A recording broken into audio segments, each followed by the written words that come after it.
boys and girls, we're going to listen to the last chapter of Goonie Bird. You don't have to do any writing today. Just listen to the last chapter and enjoy. Goonie Bird looked around her classroom. She slid the strap of her cowhide purse from her shoulder and set the purse on the floor beside her terrarium table. With her face scrunched into a quiet, thinking expression, she unbuttoned her orange fur jacket and hung it on the back of the chair by her desk. Then she returned to the front of her classroom and faced the class. Boys and girls, what I would like you to do right now is hit pause, and before I show you the picture of what she looks like, on the very back of your chapter of Goonie Bird, I would like you to turn it over to the back and draw a picture of what you think Goonie Bird looks like. Again, I'm going to read the paragraph to you.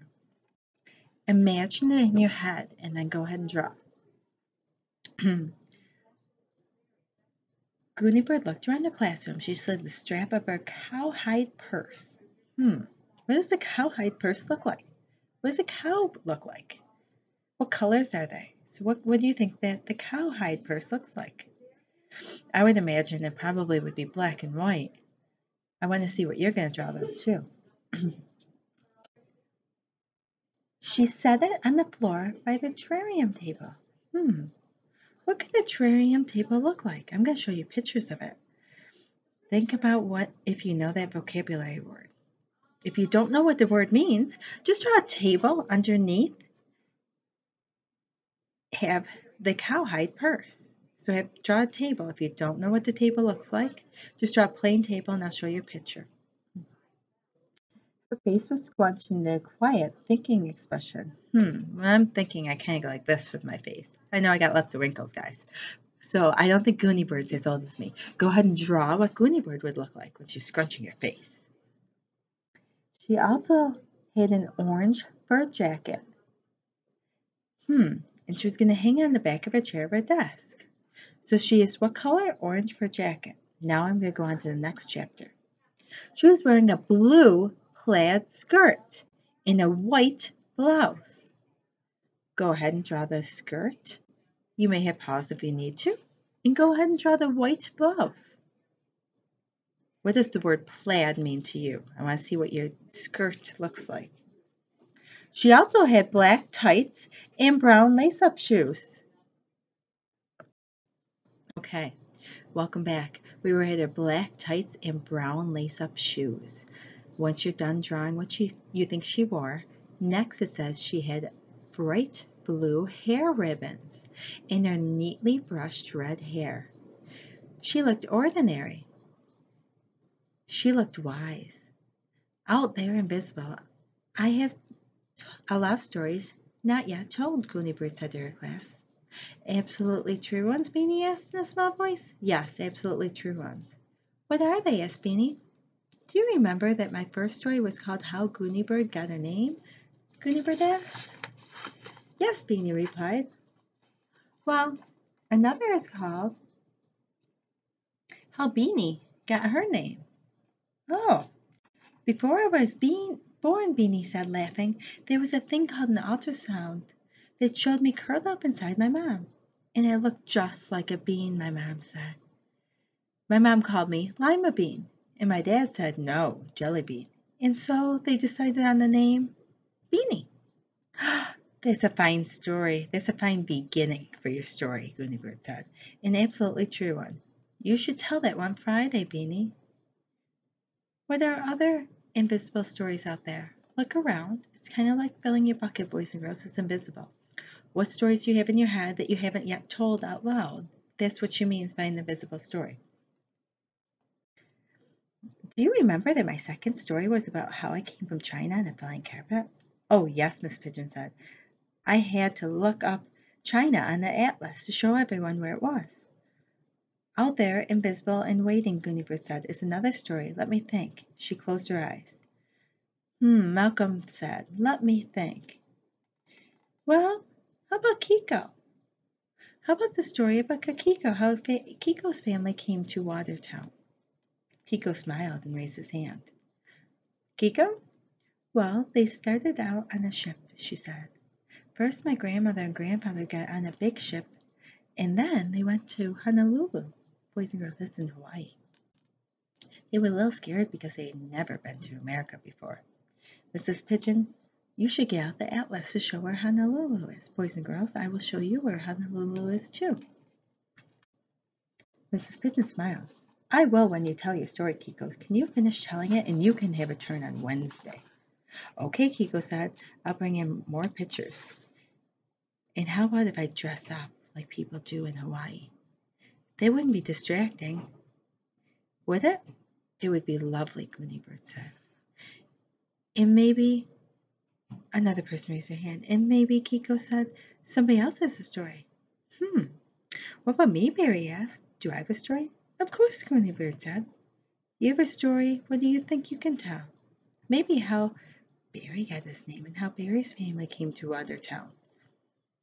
Can you do one like that? Or maybe you could do a story like my third one. My third one was about diamond earrings. Barry nodded. My suggestion is that you have a turn, and when it's your turn, you should tell an absolutely true story called Barry, maybe when Barry had something that he really wanted badly. Maybe you could spend a penny. The class watched as Barry started scrunching his face up and thinking. Then he grinned. Okay, he said, I know what I spent money on before. It's a really gross story I could tell people. Ew, Kiko said. I hate gross. You can cover up your ears, Barry said, when I tell my story. Wear earmuffs that day, Gooney said. Maybe give green ones. That would be a great idea. I can dress up in a red sweater and green ones because green is gross. What else, class called? Gooney said. I also told a story about how Gooney directed an orchestra. Mrs. Pigeon sighed. Maybe we could skip that one, Gooney. I know no one in the class ever led an orchestra. Class, Gooney says? Has anyone ever been late to school because something quite unusual happened? I bet you guys can raise your hand and say something happened. I can even think about one time I was late. Every hand went up in the classroom. Malcolm, Gooney said. Maybe that's your assignment. You could do a story called Why Malcolm Was Late to School. It would be about the time that I slept under my bed and my mother couldn't find me in the morning, Malcolm said. Or maybe about the time I dropped my toothbrush in the toilet and when I tried to get it back, Oh no, Kiko said, and covered their ears. Don't tell what happens, Malcolm, Gooney said. You work on a story and make it suspenseful. Add the word suddenly in the middle. Gooney looked around the classroom. All the second graders had taken out pencils and papers. They were all writing down their ideas for stories. And you remember my last story about Catman, she said? Has anyone ever lost a loved pet? Every hand just about went up, even Mrs. Pigeon's. Could that be my story, Gooney Mrs. Pigeon said. I had a parrot named Bruce, and someone by accident left his cage open, and next Tuesday, Gooney said, how I lost Bruce. And I found him, Mrs. Pigeon said with a happy smile. My story's going to have a happy surprise ending. Mine will be how I lost Gretchen the guinea pig, Tricia said, and mine has a sad ending. You know what, Mrs. Pigeon said, standing up? It's lunchtime already. Let's skip arithmetic class today. The students put their arithmetic books back on their desks. They reached for lunch boxes and said, Gooney took out a grapefruit, cucumber, and some dill pickles. I'll have a completely vegetarian day today, she said. What does vegetarian mean?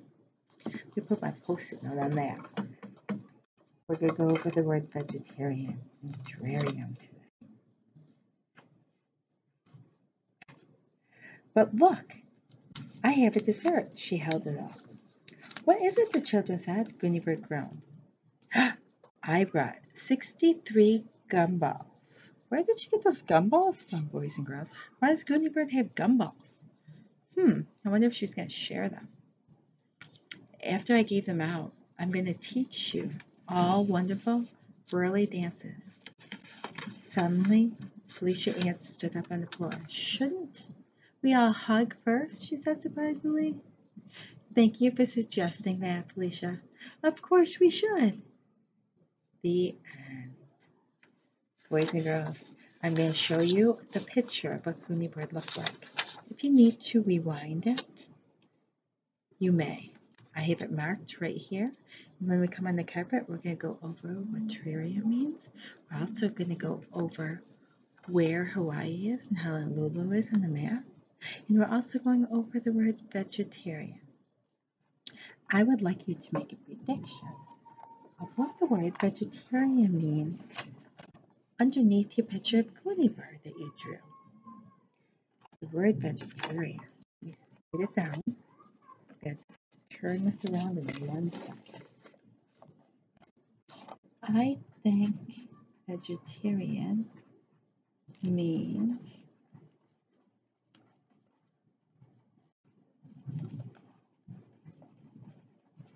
blank. I'm going to read the sentence again about vegetarian.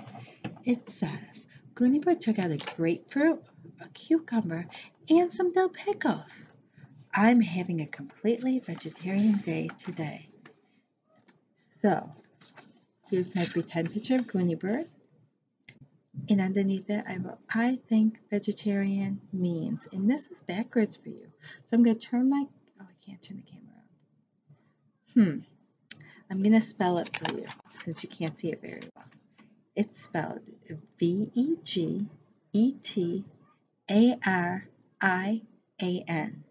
vegetarian. I think vegetarian means, and fill in the blank. So you're going to have your picture here and what you think vegetarian means. Thank you, boys and girls. I'm so excited to come back on the carpet and talk about the ending of Goonie Bird. Thank you for sharing the stories with me. Have a good day. Bye.